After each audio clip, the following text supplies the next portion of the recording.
Welcome to the Social Housing Podcast. I'm Carly Harling from Voicescape, and joining me today is James Woods, Chief Executive Officer for Citizens Advice Doncaster Borough. Citizens Advice Doncaster is an independent local charity and member of the National Citizens Advice Network, which provides free advice and support for a range of topics such as work, debt, benefits, immigration, housing and more to meet the needs of the community, helping everyone who lives, works or studies in the city of Doncaster. James, first of all, thank you for joining us today. It's wonderful to have you on the Social Housing Podcast.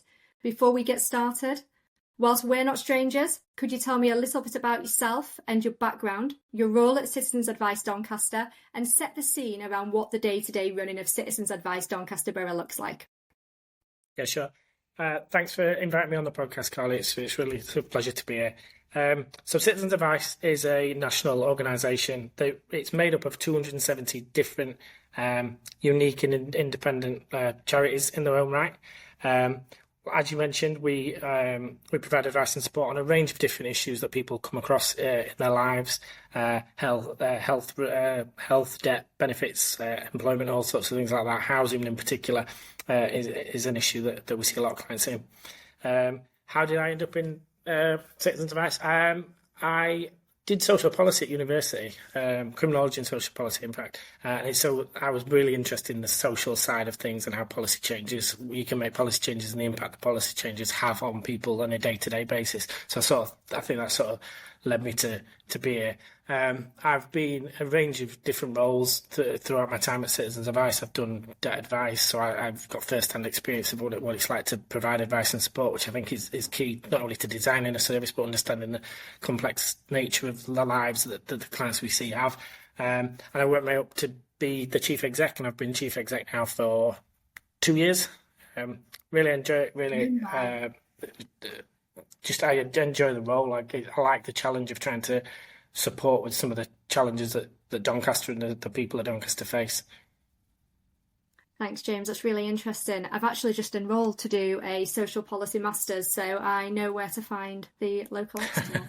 But that's really interesting. It's fair to say that you're leading the team in Doncaster through such a tough economic climate at the moment, thinking about some of the current backdrops of challenges that you're dealing with, such as the cost of living crisis, debt support, energy, welfare reform, so thinking about the current rollout of universal credit and challenges such as the 53rd week rent year, digital and financial exclusion, sustaining tenancies and preventing tenancy failure and homelessness.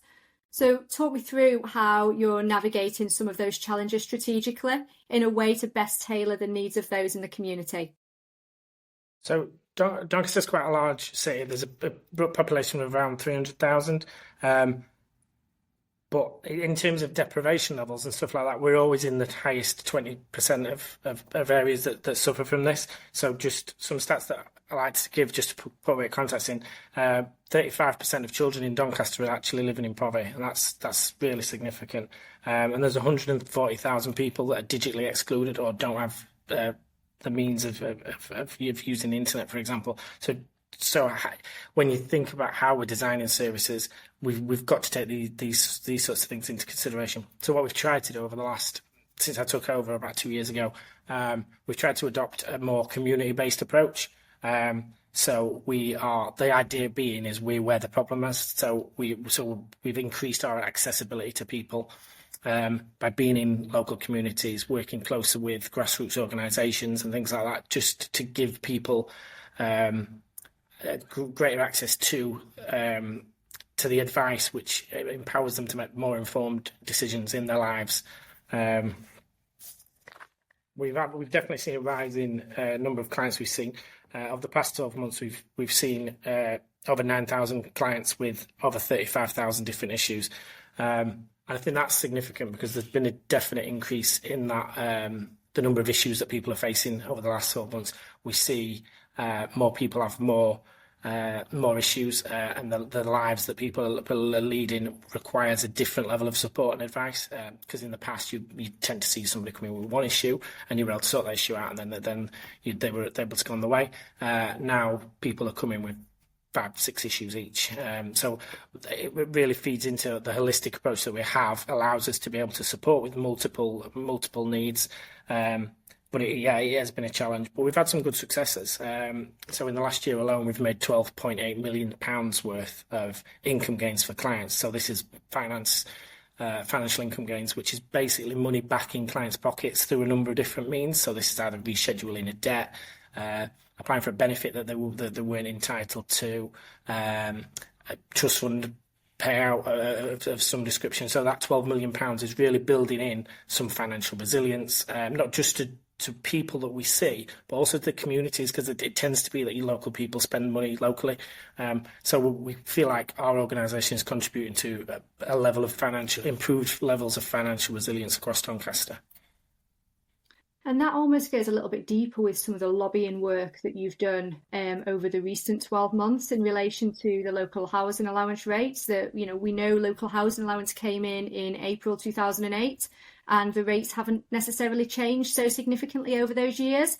Talk me through some of the lobbying work that you've done with key partners from within the city of Doncaster and at a national level as well, to change the way that the local housing allowance rates are paid.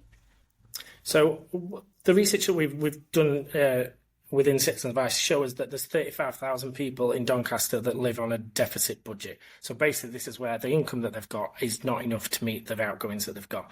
And one of the key triggers for people to be in a deficit budget is the local housing allowance rates, and the fact that they're insufficient and they don't reflect the current rental market.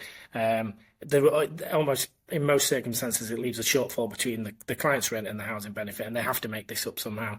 And that has a massive impact on tenants, personally, their financial resilience, their health and well-being, but also from a social housing perspective, the sustainability of tenancies and how likely people are to retain and stay in tenancies. So what we did was we worked quite closely with St Ledger Homes, so the main local housing provider in Doncaster, and we produced a joint report with them that highlighted the problems that the local housing allowance not being sufficient sets, and what more could be done. So first of all, we had local conversations about this. We spoke to the mayor, and it was brought up by the Health and Wellbeing Board. And the Health and Wellbeing Board decided that they were going to write to the local MPs. We also met with the local MPs, so we met with Ed Miliband and Rosie Winston to discuss this, and they wrote to the Chancellor at the time. And there was it was the last budget, it was agreed that the local housing allowance rate would increase back to the 30th percentile, but it was only a temporary measure. So while this was good, and it was a positive, and the influencing work we've done in terms of speaking to people, getting this idea that the policy is insufficient and it doesn't provide the safety net that it needs to. There is more to be done in this field because, we will have a new government, or we have today got a new government. So we'll be continuing to make these the case to the new government that more needs to be done in terms of the local housing allowance. It needs to track inflation better, and it needs to be that safety net, because without a sustainable and secure housing, it does open the doors for other issues. It's definitely an issue that leads on to other problems that we face, or that clients would face, rather. And I think it's recognising the other positive impacts, such as the reliance or less reliance on things such as the discretionary housing payment fund, support for those who are currently in temporary accommodation of some sort, whether that be within the local authority or whether that be through hotels, and sometimes exiting temporary accommodation or supported accommodation based on the private rented market at the moment with the rate that the rents are set currently. That can sometimes be a blocker for residents, we find. So I think by just continuing to do that lobbying and those reviews of those local housing allowance rates, I think that'll have a really positive, or continue to have a really positive impact. So that's really positive, James. Just thinking around some of the additional work that I've seen that you're doing within the community as well. So we recognise that mental health is such a significant and important issue to address. And I understand you've now levelled up the support and you now base yourself out in the communities within GP surgeries. Can you tell us a little bit more around the work that you're doing in GP surgeries? Yeah, sure. So there's a definite link between receiving advice and improved health and well-being, and this is because things like stress and anxiety and the pressures of finding your rent, having a bailiff at your door, all these types of things that we see on a regular basis do impact people's health and well-being, and it's likely that you're more likely to go to a doctor's surgery for stress and anxiety if you've got a bailiff knocking at your door. So we start this out in Doncaster with a trial. We use some of our reserves to try to prove the point, I guess, that there would be not only an increased number of clients we see through being present in the primary care network, but also that the impact we'd have the financial impact, because the likelihood is that we would be able to financially improve people's lives through the advice and support we give. That then has a knock-on benefit to it will improve their health and well-being. They will be less stressed, less anxious. The bailiff won't turn up at the door. But also there was the idea that this would impact GP surgeries particularly positively, because there would be less repeat appointments for them. So the actual project was so successful that it was made into we were able to gain NHS funding for it, and it's doing fantastically well. We've in the last quarter we've seen approximately 400 people, and we've made £550,000 worth of income gains for communities, and 25% of the people that we've seen have reported feeling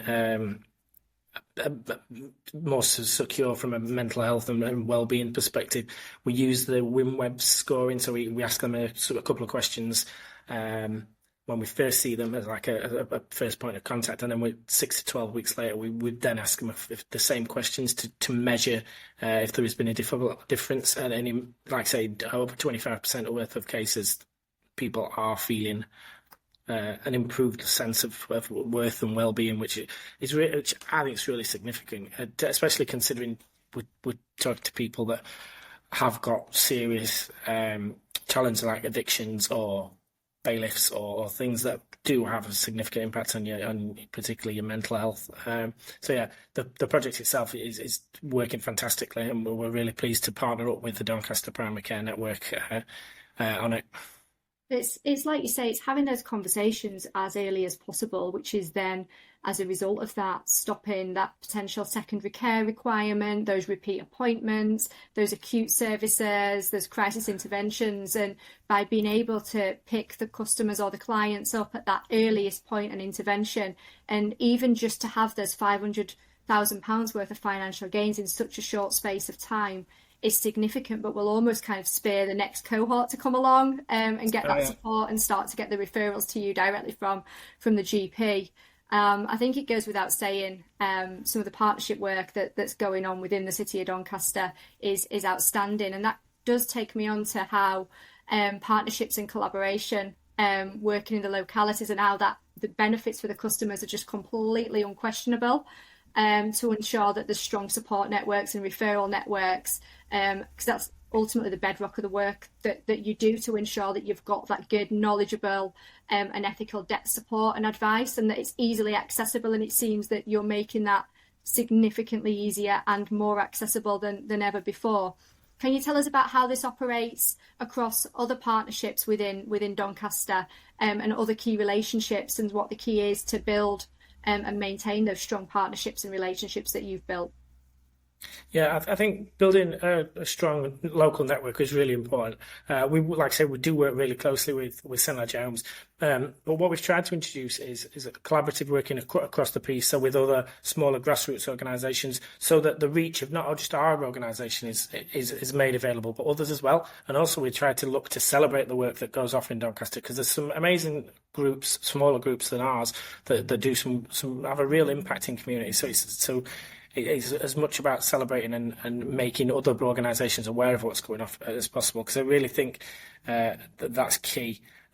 So in order to do that, what we did was we got together with St Ledger Homes and some other charities, so like Live Inclusive and Age UK Doncaster, and we set up what we call the Doncaster Advice Network. The Doncaster Advice Network, it was ideally set up, initially set up rather, to share best practice, to share ideas, to share what's going off in each other's organisations. But it's really pushed on from that now, and we have campaigning ideas. We work together on social campaigns. So just before Christmas, we ran a pension credit campaign because there's £9 million worth of pension credit that goes unclaimed every year in Doncaster. So we got together as a group. We designed some social media slides. We each agreed to speak at different keynote events that were going off over a 3-month period. And there was like a 15% increase in pension credit claimants across the DAN network because of the work that we've done. So which is really important, because that's pension credit in particular is aimed at elder age people on a low income. So these are people who are probably living in a cold home over the winter, not aware that they were entitled to some additional money that would make their life a lot easier. So the Doncaster Advice Network has allowed us to broaden the reach and scope of each organisation. We share collaboratively the message on this, and like I say, it had a positive impact. So it's really important to work closely with organisations. We have really good referral partnerships set up, which are key, and I think more so now than ever, people know who Citizens Advice are, what we do, and it does make like people in Doncaster know, they're in Ascot on a Monday or that, for example, and that sort of leads to a preventative approach, because people are more likely to come to us or ask us for help earlier in the process, which is always easier for us to try to resolve some of the problems. Yeah, it's really interesting, the 15% increase in pension credit. I've always personally found that one quite frustrating, that sometimes just having that pound entitlement or £2 entitlement that people see as such an arbitrary amount, or almost a unrecognisable amount, where you go, well, you actually get free optical, you get your dental, you get prescriptions. It entitles you and opens the door to so many, the government grants, winter fuel payments, the cost of living support payments that we now see. Council tax support, or the full entitlement of council tax support as it is within Doncaster. And I think it's such an unrecognised, so it's such a significant piece of work that you've done there, and kind of recognising the impact on the community that would have. So James, going back to the Doncaster Advice Network, can you give us a little bit more information around how Doncaster Advice Network and close working relationships and partnerships that you've created within that group have improved tenancy sustainability across Doncaster? Yeah, so one of the key players in the establishment of the Doncaster Advice Network was actually the St Ledger Homes, who are the main housing provider. And we feel that the positive it's been positive for having them as an integrated member, because they are a key player on the scene, and housing stability is so important. So things like stable tenancies, we can support them. They do some great work internally, but we can support them with a more holistic approach to advice and guidance, ensuring that the tenancies that the clients, that their service users are in, are sustainable. We work closely with them, so there's a reduced number of evictions. So if they notice that somebody's eviction is due to be evicted or threatened with eviction, that we can step in, because sometimes there's the stigma around speaking to your landlord about rent arrears and facing eviction. So we can be that third party that can step in and support with negotiations or attending hearings and things like that on their behalf. We do feel like there's some cost saving, isn't it? Yeah, definitely. Completely impartial. Yeah, totally. And the cost saving for clients, because the likelihood is, like we talked a bit about pension credit earlier, there's a likelihood that the people aren't claiming something they're entitled to, or they're paying a debt that we could look at. They could speak to our debt team, we could reschedule, or they could look at an insolvency option or something like that. So we've got some more options that we can look at that maybe a housing provider wouldn't be able to, which all feed into savings for the client. They're more likely to be able to afford stuff, they're less likely to fall behind on the rent. I do think there's also the element of tenant well-being.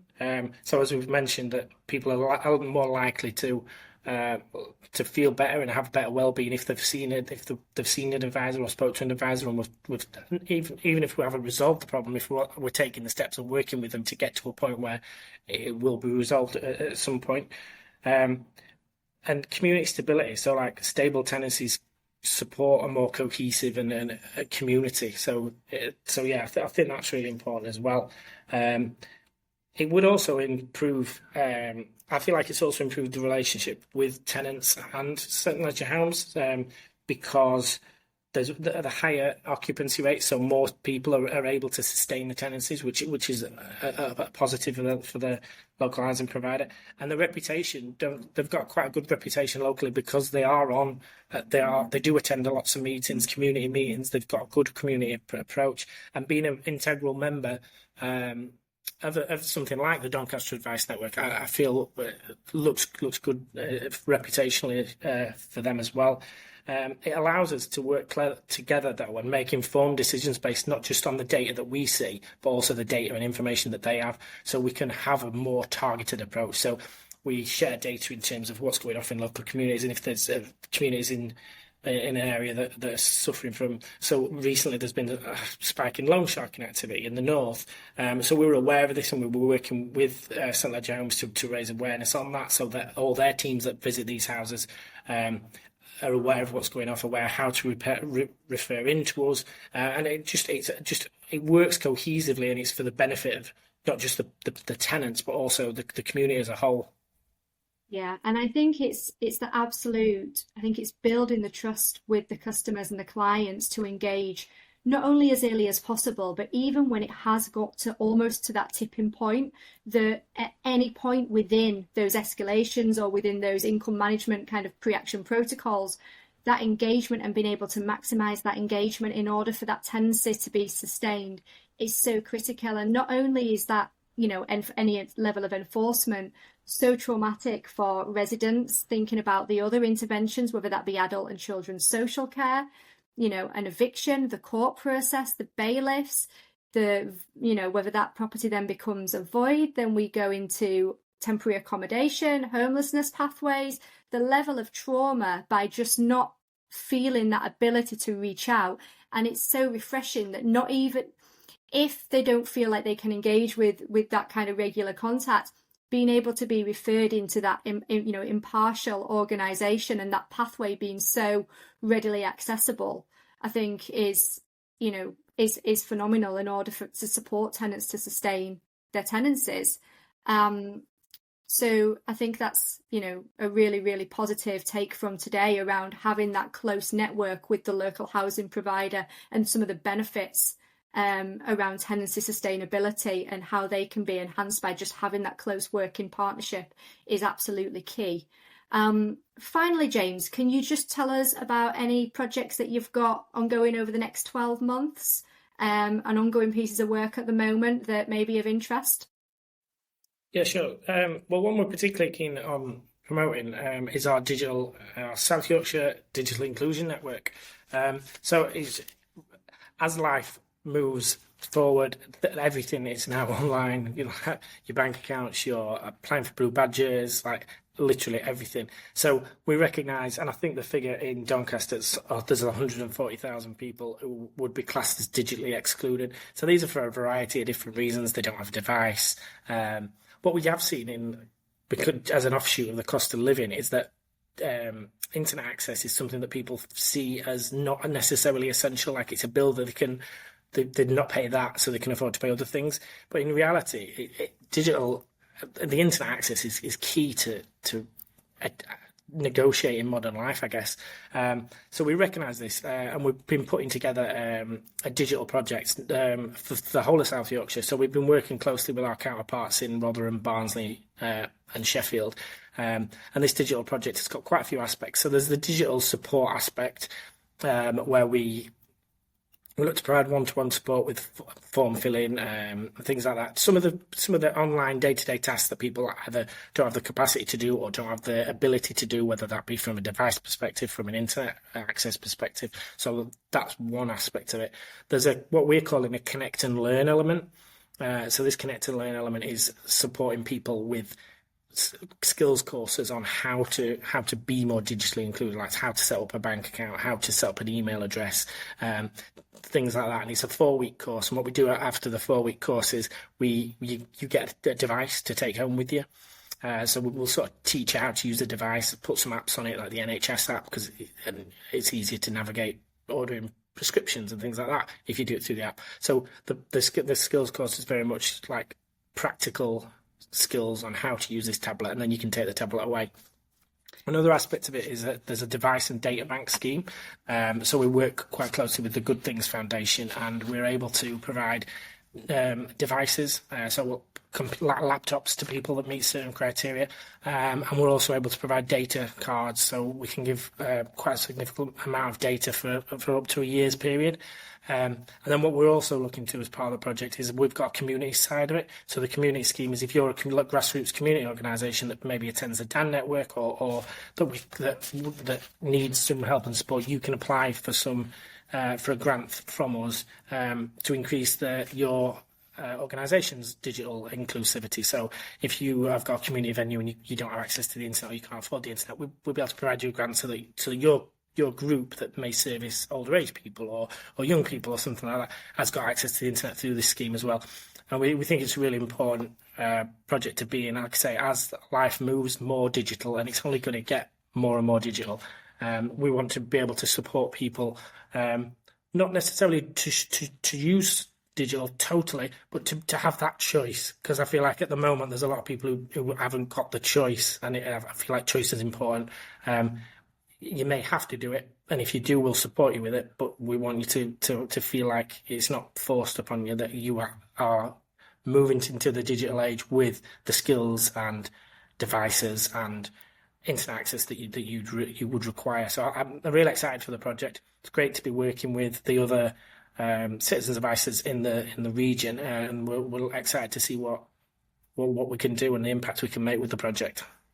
Yeah, it sounds really exciting. I think you're absolutely right. I think the more we get, whether that be through the migration for universal credit and some of those other cohorts, job searching websites through Find a Job or other DWP platforms that they use, I think there's no end to the skill set, and whether that be other self-serve platforms for the local housing provider, that the list is kind of endless by, enabling members of the community to be able to sort of access those platforms by those data cards, which I think is really going to be really, really critical, and a really good piece of work. So that would definitely be one that I'm going to kind of track over the coming months, just to see the progress and how that manages to progress within the South Yorkshire region. So James, it's been an absolute pleasure as always, and it's great to have you on the podcast. I hope that this will enable other localities or local authorities that are facing very, very similar challenges to have a number of takeaways from some of the things that we've discussed today. And if it helps one client, any clients or any other professionals that are working and supporting clients, I think you will have played a positive part within the sector, James. Just before we do sign off, I've just got 2 final comments that I'd like from you, if that's okay. So what advice would you give to any member of the public who may be listening to this podcast, who needs support on any of the matters above and they're not quite sure where to reach out first? Yeah, I mean, I don't get me wrong, I recognise how difficult it is to put your hand up and say, I need help. And there is a stigma around asking for help, and particularly claiming benefits and financial help, having financial challenges. But they happen to all of us. The cost of living has impacted every single person in this country in terms of we've all found it more difficult to afford things. So don't feel like your situation is unique. So we see it on a day-to-day basis, and with that the service is here to help and support and guide you however much you need it. Whether you need light touch intervention, signposting, you need to use a digital benefits calculator that we've got on our website. We can tailor the service to the needs that you've got. So yeah, I just guess if anybody that's listening to this has got a debt problem or a housing problem or anything like that, reach out. Your local Citizens Advice. If you're in Doncaster, reach out to a member of our team, or like I say, a member of the Doncaster Advice Network. But if you're not and you're on a more national level or live somewhere else, there's 290 Citizens Advice, and we all have the same ethos of we want to help as many people as we can. The new tagline for the service is the People's Champion, because we really do care about communities that we base ourselves in. So yeah, if you need help and support, the Citizens Advice is the place to go. And I guess for strategic or stakeholders that might be listening, have that conversation with your local Citizens Advice. We are a stronger service through the partnerships that we're able to set up. And from my perspective as a CEO, I like to think that we add value to the services that we work with. Like housing providers, we're adding value to St Ledger's housing service by being such an integral member or integral partner with them. We can help you to sustain tenancies and things like that by the work and advice and stuff that we offer. And what if a member of the public didn't feel comfortable on a face-to-face, within a face-to-face environment, and they felt more comfortable accessing your service, whether that be digitally or whether that be over the telephone? Is that an option that's available to clients as well? Yeah, of course. I mean, I can't talk for every single Citizens Advice because we all do stuff slightly differently because we are all our own independent charities. But in Doncaster, we have web chat, we have video, we have email, and telephone services. So generally speaking, that's offered everywhere. We try to make the service as easy to access as possible. And we try to offer the service to a range of people. Like I said, in Doncaster, we're in 28 different community locations. We've had veteran-specific locations in the past because we recognise certain communities, like the veteran community, often find it difficult or have different challenges. We've set up a fantastic new project with a deaf community, so we now have deaf trained advisors. And most Citizens Advice have very, very similar services as to what we have. So no matter what your background is, where you're from, whatever, we're here to help you. We're, like I say, we're the People's Champion. It sounds really cheesy, I know, but the Citizens Advice is set up to support people with the problems that they've got. So just reach out, and I'm sure they will be able to help and support. What about employers where they're seeing an increase in absence, potentially with staff and stress and the other fallouts of the cost of living crisis? What would your advice be to HR who may be working with a member of staff or a colleague or a friend? Yeah, I mean, and it's totally valid. And the data suggests that there's more in-work poverty. And more people we see are working, and we've tried to change the service in order to do that. So we have more evening sessions now we never used to have. And we're exploring whether doing a weekend session would be something that people would be. But I guess to an employer, if somebody is bringing up these problems, or if they are off work, there's research out there to suggest that the likelihood is that it could be a financial issue. So have some flyers in your reception, or try to set up a link with your local Citizens Advice, so that if somebody does mention they've got a financial problem or a housing problem or something like that, that we are there to help and that. So yeah, I do think that's something we'd definitely like to explore more in Doncaster, and we've had discussions with the Doncaster Chamber about how we could better support employees to give the staff the support that they need.